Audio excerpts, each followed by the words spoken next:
2025년 11월 29일 이미 막차는 다 지나간 상태의 영화 한 편을 보고 왔습니다. 체인소맨 레제 편이었죠. 저는 체인소맨을 어느 정도 알고 있었고 개인적으로는 취향과는 별로 맞지 않아 원래는 볼 생각이 없었습니다. 그런데 친구가 안 보면 후회할 거라면서 표값을 내줬어요. 그렇게 보고 오게 되었습니다. 저는 영화 전문인이 아니고 한 번 보고 쓰는 감상문이라 사건의 전후 관계나 장면에 틀린 부분이 있을 수 있습니다. 감안하시길 바랍니다. 또한 상술했듯 저는 체인소맨에 대한 이해가 부족하여 틀린 이야기가 많을 수도 있습니다. 체인소맨 레제 편의 결말과 쿠키에 대한 스포일러가 포함되어 있습니다. 주의하시길 바랍니다.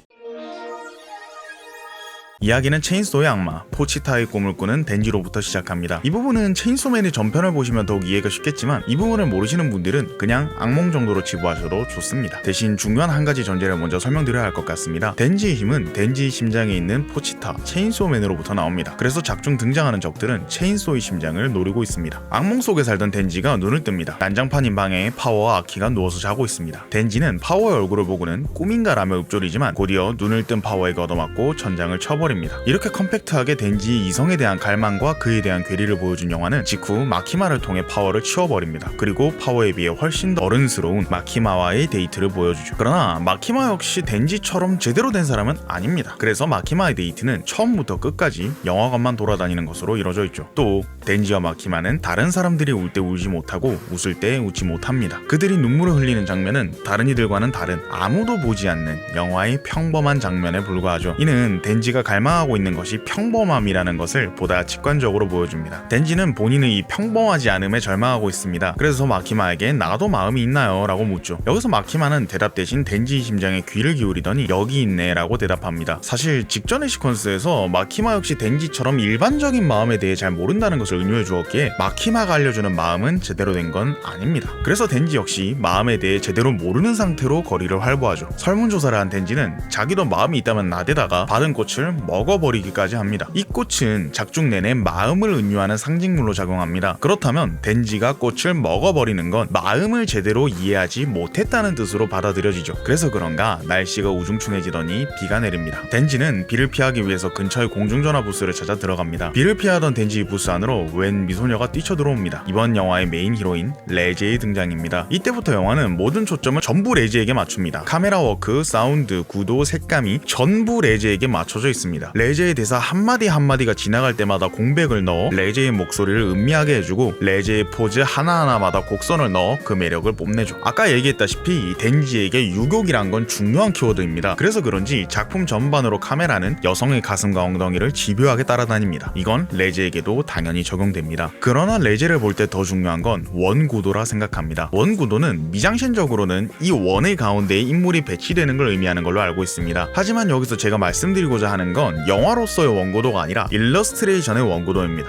영화의 원구도는 인물에게 시선을 집중시키는 효과가 있습니다. 그래서 원의 가운데에 인물을 두고 인물이 말하는 것이나 표정 등 집중해야 할 포인트를 알려주는 역할을 하죠. 그러나 일러스트레이션의 원구도는 보다 더 나아가서 이 원 안의 인물을 최대한 채우는 것으로 알고 있습니다. 그 때문인지 영화 내내 레제는 이렇게 원을 꽉 채우는 방식으로 화면 정중앙에서 나옵니다. 레제에게는 늘 빛이 비춰지고 그녀 얼굴은 가장 아름다울 구도로 우리 눈에 비춰집니다. 그녀의 목소리는 한마디 한마디를 음미할 시간을 줘가며 우리가 레제의 매력에 한뿍 빠질 수 있게 합니다. 그럼으로써 우리는 덴지의 시각으로 레제를 볼 수 있게 되고 별도의 설명이 없더라도 덴지가 레제에게 빠지는 이유를 공감할 수 있게 되죠. 이때 재밌었던 점이 자기 이렇게 직관적으로 우리에게 레제는 아름답다고 보여주면서도 그 누구도 레제의 아름다움에 대해 직접 지적해주지 않습니다. 이 부분은 이제부터 설명할 내용입니다. 무슨 대화가 오갔는지는 너무 비현실적이라고 생각하느라 기억이 안 나는데 아무튼 덴지가 아까 삼켰던 꽃을 뱉어서 레제에게 줍니다. 레제는 그 꽃을 받고 고맙다며 답례를 할 테니 자기가 일하는 카페로 찾아오라고 말하죠. 덴지는 그 말을 듣자마자 심지어 레제보다도 빨리 카페로 찾아갑니다. 카페에는 사장님 한 분만이 계셨죠. 이때부터 레제는 덴지에게 급속도로 대시하기 시작했습니다. 저는 사실 이때 뭔가 이상했습니다. 아무리 애니메이션이라고는 해도 레제가 덴지에게 들이대는 속도는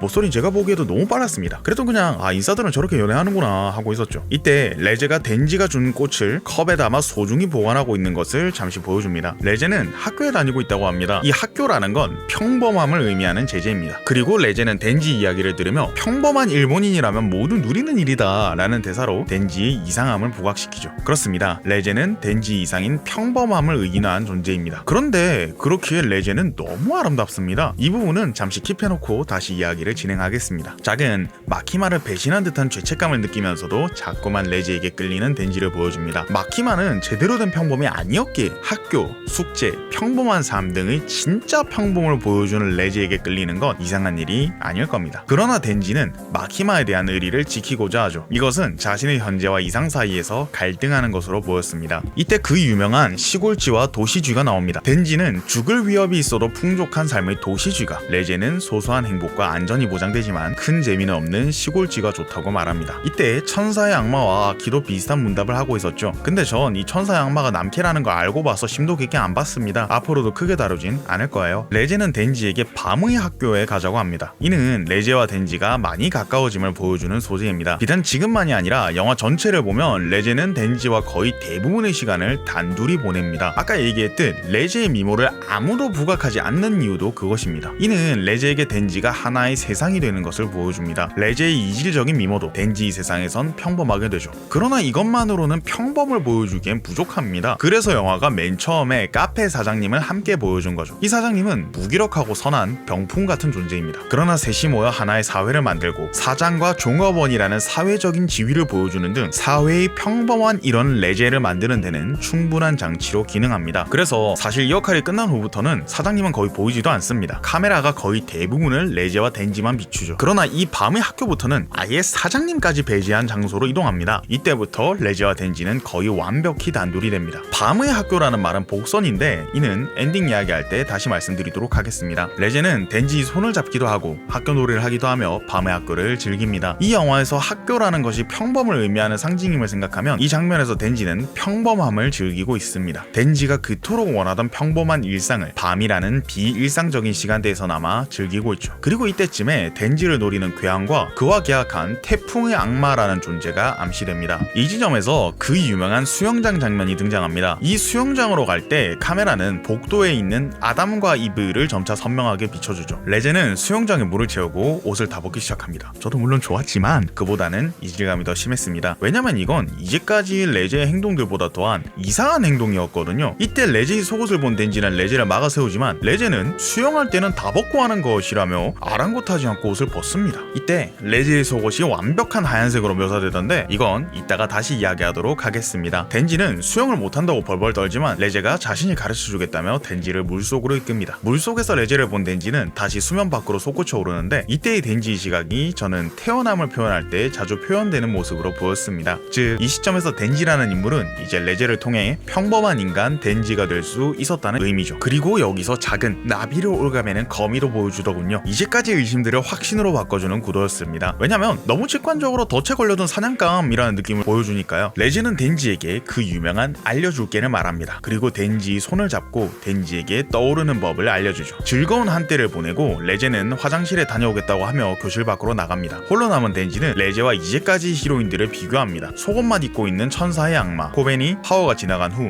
마키마와 동일선상에 누워있는 레제를 비춥니다. 덴지가 마키마와 동급으로 레제를 소중히 하고 있다는 의미죠. 같은 시각 레제는 아까 나왔던 체인소맨을 노리는 악당과 조화합니다. 그녀는 필사적으로 달아나 옥상으로 향합니다. 그리고 놀랍게도 레제는 칼을 든 악당을 맨손으로 제압해 목 졸라 죽여버립니다. 악당이 태풍의 악마와 연결되어 있다는 것을 기억하실 겁니다. 태풍의 악마가 지체 없이 상황을 확인합니다. 그런데 그때 레제의 존재를 확인한 태풍의 악마가 레제를 레제님이라 부르며 레제는 최소한 악마 그 이상의 존재임이 각인됩니다. 이러한 불안감을 안고 저희는 레제와 불꽃놀이 데이트를 즐기는 덴지를 따라갑니다. 레제는 덴지에게 함께 도망가자 하고 말합니다. 저는 이 부분에서 레제가 덴지에게 시골쥐와 도시쥐를 선택시켰다고 생각합니다. 레제와 함께하는 도피 생활은 악마 사냥꾼들에게 쫓기는 위험한 일상이 될 수도 있고 그걸 떠나서 이제까지 나름대로 안락한 삶에서 벗어나는 일입니다. 대신 레제라는 달콤한 보상을 얻을 수 있죠. 그래서 이 도피는 도시쥐라고 보았습니다. 그러나 덴지는 결국 현재의 삶에 만족하는 시골쥐의 선택을 하고 맙니다. 그러자 레제는 어쩔 수가 없다는 뉘앙스로 말하고 덴지에게 키스합니다. 불꽃놀이가 아름답게 하늘을 수놓습니다. 그리고 레제는 덴지의 혀를 물어 뜯어버리더니 본연의 모습인 밤의 악마로서 각성합니다. 이때부터의 전투씬은 별다른 언급 없이 직접 보셨으면 좋겠다고 생각합니다. 최근에 봤던 귀멸의 칼날 무한상편보다도 좋은 액션 씬들이라고 생각해요. 이 부분은 말로 설명할 수도 없고 저도 한 번 본 게 끝이라서 뭐라 말하기가 어렵더라고요. 레제가 민간인이고 악마 사냥꾼이고 상관없이 학살하기 시작합니다. 결국 참다 못한 덴지가 아키의 차량을 뜯어내고 레제와 대치합니다. 이때 덴지는 이렇게 외칩니다. 다들 체인소의 심장에만 정신이 팔렸지. 덴지의 심장은 아무도 신경 쓰지 않아. 레제는 이렇게 대답하죠. 난 신경 쓰는데. 에? 정말? 이라며 설득되려는 덴지를 아키가 적의 말에 현혹되지 말라며 설득합니다. 이때 일반적인 클리셰라면 뭐야 안 넘어오네 정도의 대사를 칠 줄 알았는데 레제는 여기서 침묵합니다. 레제는 덴지와의 전투 때도 싸움법을 가르쳐 주겠다고 말합니다. 이후 전투가 이어지며 레제와 태풍의 악마의 압도적인 무력 앞에 덴지는 무너집니다. 그런데 덴지를 거의 완벽히 제압한 레제는 덴지의 심장을 빼지 않고 머리와 가슴만 남은 덴지를 들고 걸어갑니다. 그러다 숨어있던 아키에게 덴지를 탈취당하죠. 천사의 악마가 덴지에게 레제가 죽인 사람의 피를 먹입니다. 덴지는 부활하고 다시 덴지는 레제와의 전투를 이어갑니다. 이때의 공중전에서 레제가 쏘는 폭발들은 덴지와의 마지막 데이트에서 하늘에 뜨던 폭죽들과 비슷한 색상인 게 좋았습니다. 최후의 최후에서 덴지는 레제의 약점이 물이라는 것을 캐치하고 레제가 알려준 수영하는 법을 통해 파해법을 찾고자 합니다. 그래서 덴지는 아까 레제가 말한 싸움법을 통해 알아낸 체인을 사용하는 방법으로 레제를 무력화한 뒤 물에 빠져서 레제를 무력화합니다. 이때 덴지는 레제를 혼자 두지 않고 마치 꼭 끌어안듯 체인으로 레제와 자신을 꽁꽁 묶어 바다 밑바닥으로 빠집니다. 장면이 전환되고 바닷가에서 덴지와 레제는 눈을 뜹니다. 레제는 아직도 자신을 사랑하는 덴지에게 모든 것이 거짓말이었다 토로합니다. 그러나 덴지는 그렇다면 왜 날 바로 죽이지 않았냐? 왜 수영을 가르쳤냐고 묻습니다. 레제는 대답하지 못합니다. 덴지는 레제를 회유합니다. 레제는 그 말에 화답하듯 다시 덴지에게 키스를 하려 합니다. 그러나 이번엔 두 사람의 입술이 닿기 직전 레제가 덴지의 배를 때려버립니다. 이 시퀀스에서 저는 레제가 최초부터 진심으로 덴지를 사랑했다고 느꼈습니다. 그리고 그런 생각도 들었어요. 애초부터 레제는 덴지를 죽일 생각이 없었던 게 아닐까 하는 생각 말이죠. 덴지의 말처럼 레제는 덴지를 죽일 기회가 여럿 있었습니다. 그러나 레제는 임무를 수행하는 동안 단 한 번도 덴지를 죽이지 않았죠. 심지어는 본인의 약점을 파괴하는 법까지 알려주었습니다. 즉 레제는 애초부터 덴지가 자신을 막아주었으면 했다 생각합니다. 가르쳐줄게라는 말의 앞에는 나를 막는 법을 이라는 말이 숨어 있었겠죠. 그렇게 생각하면 수영장 씬은 의미가 조금 달라집니다. 전반부의 레제의 행동은 모두 레제가 체인소의 심장을 얻기 위한 행동이었을지 모릅니다. 그래서 레제는 옷을 입고 덴지를 대합니다. 그러나 레제가 진심으로 행한 유일한 행동, 수영을 가르칠 때 레제는 덴지와 함께 가장 순수한 자신의 모습, 나체로 돌아옵니다. 즉 덴지를 대하던 레제의 유일한 진심 100%의 상태가 바로 수영장 씬이었다는 거죠. 이 관점에서 보면 레제가 왜 덴지를 죽일 기회가 여럿 있었는데도 계속해서 덴지를 살려주었는지 이해가 되었습니다. 레제는 전반부 내내 덴지를 죽일 기회가 있었습니다. 특히 불꽃놀이 씬에서는 괜히 혀를 자르기 전에 그냥 덴지를 죽여버려도 됐죠. 하지만 레제는 그러지 않았습니다. 레제는 덴지를 진심으로 좋아했기 때문에. 그리고 그래서 레제는 덴지에게 마지막 키스를 하지 못합니다. 레제의 키스는 거짓말을 의미합니다. 또 덴지가 레제와 키스하며 레제와 이어지게 되면 덴지는 계속해서 이런 상황에 직면하게 될 것입니다. 그래서 레제는 이번에는 키스를 하는 대신 덴지를 주먹으로 쳐서 쓰러뜨립니다. 이때부터 작은 수미상관을 이용해서 덴지의 변화를 대비시키기 시작합니다. 이 백방신은 영화 시작 시점에서 파워가 덴지에게 꿈 깨라며 덴지의 배를 때렸던 것과 같은 구도로 진행됩니다. 그리고 이 둘은 덴지가 각각 꿈과 꿈에서 벗어나게 하는 효과가 있죠. 그러나 파워의 펀치는 단순히 말 그대로 짜증난 파워의 공격이었지만 레제의 펀치는 더 이상 덴지가 상처받는 걸 보고 싶지 않은 사랑의 표현이었습니다. 레제 입장에서는 지금 덴지와 키스하고 마음을 확인하는 게 더 좋았을지도 모릅니다. 그녀의 수없는 거짓 중에서 조심스레 숨긴 진심을 덴지가 알아주었고 그녀에게 덴지는 정말로 사랑스러웠겠죠. 하지만 그녀가 덴지에게 키스를 하게 되면 덴지는 계속해서 고통받게 될 것입니다. 레제는 자신의 행복보다 덴지의 행복을 먼저 생각합니다. 그래서 레제는 덴지에게서 떠나는 것을 선택합니다. 떠나려는 레제의 뒤로 덴지가 그 카페에서 기다리겠다고 말합니다. 레제와 덴지의 시작점, 덴지가 준 마음을 소중히 기르던 그곳 말이죠. 레제는 대답하지 않고 떠납니다. 덴지는 레제를 기다리기 위해 떠납니다. 초반과 다르게 방은 정돈되어 있고 파워도 아키도 없습니다. 덴지는 레제를 통해 헝클어진 마음을 정리했다는 뜻이 되겠죠. 장면이 바뀝니다. 레제가 빨간 꽃을 들고 시골로 향하는 기차 앞에서 고민하고 있습니다. 기차는 출발하고 레제는 카페로 향합니다. 처음부터 말씀드렸듯 이 영화에서 꽃은 마음을 의미합니다. 때묻지 않고 순수한 덴지의 마음은 순백색이죠. 그러나 이미 너무 많은 피를 뒤집어 쓴 레제의 꽃은 피에 물든 듯 새빨갛습니다. 아까 제가 레제의 속옷색에 대한 이야기를 잠깐 보류해뒀던 걸 기억하실 겁니다. 그리고 아까 레제가 수영장에서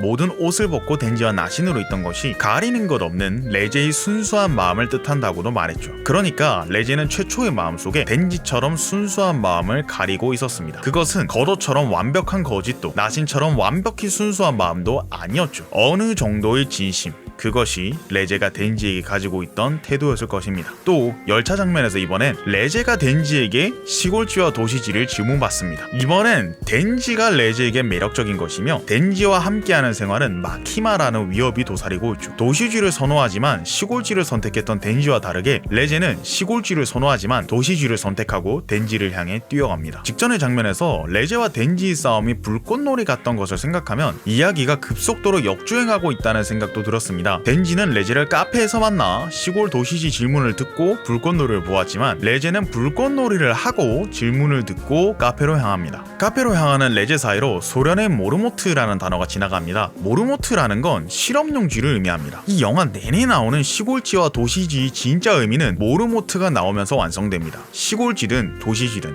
일본의 평범한 쥐입니다. 그러나 모르모트는 특수한 목적을 지닌 평범하지 않은 쥐죠. 더군다나 자본주의 사회인 일본과 완전히 이격된 공산주의 체제의 소련에서 실험동물로 살아왔다는 것은 레제가 덴지가 그토록 원하던 평범한 삶과는 아예 연이 없던 인물인 것을 알려줍니다. 그래서 레제는 덴지에게 낮의 학교를 보여줄 수 없었습니다. 레제도 진짜 학교는 몰랐으니까요. 그래서 아무도 없고 학교라는 느낌도 들지 않는 밤의 학교에서 덴지를 만나야만 했던 것이죠. 덴지를 향해 달려가던 레제의 뒤로 쥐들이 달려오더니 마키마가 등장합니다. 그리고 하늘에서 천사의 악마가 마치 단죄하듯 레제의 몸에 창을 꽂아 넣습니다. 이건 레제가 죽인 이 피를 덴지가 먹었을 때부터 이미 예견된 결말이었고 천사의 악마가 네 여자친구는 사람을 너무 많이 죽였다고 할 때부터 다들 직감한 결말이었습니다. 죽어가는 레제는 카페 속의 덴지를 보며 마지막으로 이렇게 말합니다. 덴지, 사실은 나도 학교에 가본 적이 없었어. 이 대사는 덴지를 보고 싶다는 레제의 열망이 아니라 왜 덴지를 사랑하게 되었는지에 대한 단상이라고 생각했습니다. 모르모토의 비유 등으로 작은 레제는 덴지만큼이나 평범하지 않은 과거가 있음을 보여주었습니다. 또 레제의 대사로 훈련받았다는 말이 나온 것으로 보아 레제는 애시당초 덴지를 상대로 작전에 투입되었다는 것도 알 수 있습니다. 그러나 레제는 작전의 대상이던 덴지를 알면 알수록 덴지에게 동질감을 느꼈던 것 같습니다. 이 동질감은 평범하지 않은 것에서 옵니다. 즉 레제는 덴지처럼 그녀를 이해해주던 사람이 단 한 명도 없는 세상에서 살아왔고 자신과 비슷한 삶을 살던 덴지를 처음부터 사랑하게 되었던 것이죠. 이렇게 되면 학교의 아담과 이브도 드디어 이해가 됩니다. 이브는 아담의 갈비뼈로부터 태어난 존재죠. 다르게 말하면 이브는 아담에게 상처를 주며 태어난 존재입니다. 레제도 마찬가지로 덴지를 상처 입히기 위한 존재입니다. 그러나